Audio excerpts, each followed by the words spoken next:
Mga kababayan, doon sa pakipag-usap ni PRRD kay Mr.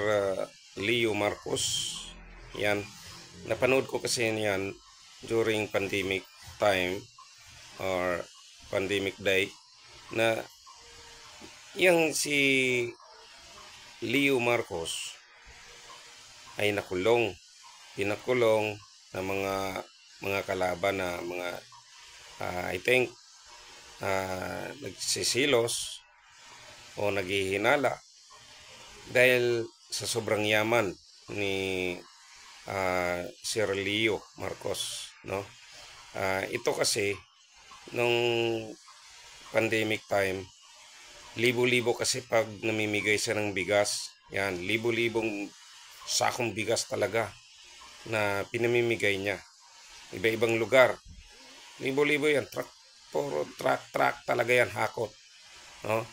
Tapos bukod doon sa bigas, mayroon pang grocery, yan, mga grocery. Mayroon pa siya tinutulungan ng pera. So sa likod pala noon, pagka ikaw ay tutulong, no, gumagawa ka ng mabuti o kabutihan sa kapwa mo, ipapakulong ka pala, no? Ulihin ka, ipakulong, kung ano na yung ipagbibintang dahil lang sa politika, no? Yung pag-iisip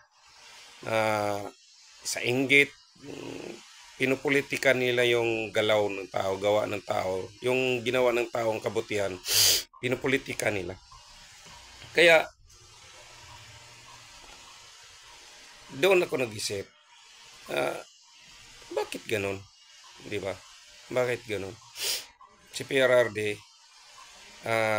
kinakausap siya, tapos gustong maging senador, no?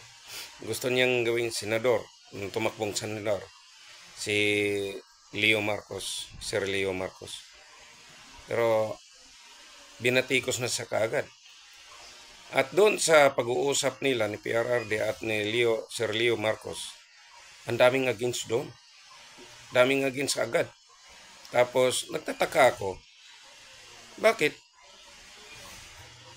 ayaw nila kay Leo Marcos? Marcos din naman yun. Yung mga protectors ni Marcos Jr., no, ni PBBM, ayaw nila kay Leo Marcos.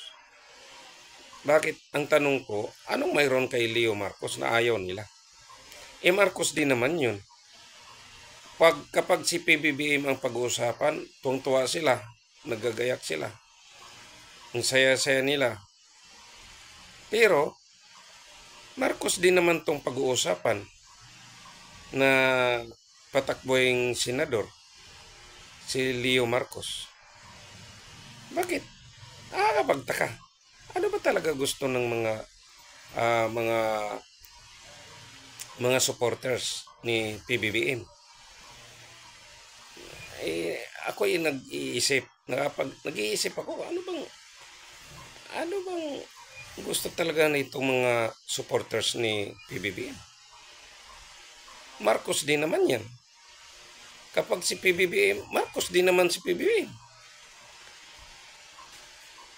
na pinoprotektahan nila, ipinaglalaban nila, Marcos din naman. Tapos itong si Leo Marcos, ayaw nila. Anong mayroon dito? Hindi ko talaga maintindihan. Ito ba yung utak talangka o mga utak talangka ba talaga ito? Oo. Kasi ako, hindi ko na maintindihan eh. Saan ba tayo lalakay? Di ba?